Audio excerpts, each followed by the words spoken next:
taong bayan kung saan ako lumaki. May malusog na komersyo, walang nagkalat na basura,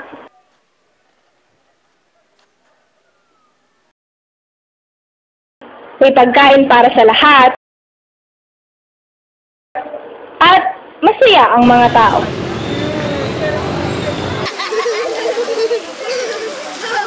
Ako ay Bicolano at ito ang pagtingin ko sa bayan ko. Hindi pa man napagdedesisyonan kung dapat hatiin ang Camarines Sur, masasabi kong matagal na itong hati. Hati ang lipunan.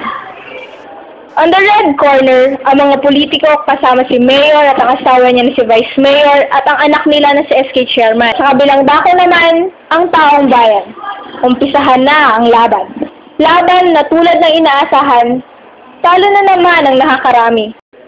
Paano nga naman tayo hindi matatalo? Sa sobrang tagal na ng pamumuno ng mga para-parehong apelyido, nagmistulas sila na ang may kapangyarihan na nagmanipula ng kanilang mga nasasakupan. Pinagpapasapasahan ng kaban ng bayan na dapat ay para sa bayan, hindi sa bulsa ng ilan. Sa lahat ng mga pangyayaring ito, isa lang ang tanong, ano ang ginagawa ng nakararaming Juan de la Cruz? Hindi ba't dapat nilang ipaglaban ang kanilang karapatan sa sarili nilang bayan? Ngunit paano naman nila ito ipaglalaban kung sila mismo hindi alam ang dapat nila ipaglaban? Sa tingin niyo po, sino ang may-ari ng Camsur? Camsur? Elray. Elray? Bigo. Siguro? Daifre.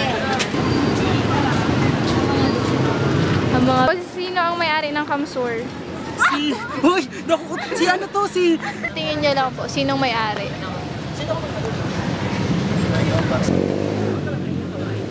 Ayaw.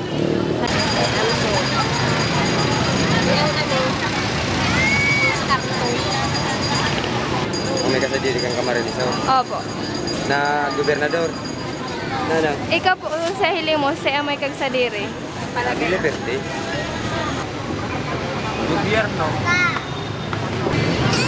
Ano baga si... Akin ni Villa Perte.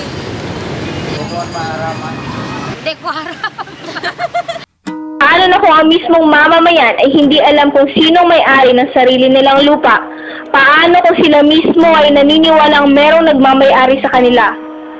Sa isang lipunan, mas higit na makapangyarihan ng mga ordinaryong mamamayan na may pagkakaisa, paninindigan, hindi nababayaran, at nangangarap ng maunlad na bayan. Mga mamamayan na hindi magtitiis sa kakarampot na abuloy ng pamahalaan dahil siya ang bumubuhay sa pamahalaan. Mamamayan na may dignidad para sa sarili at puso para sa kapwa.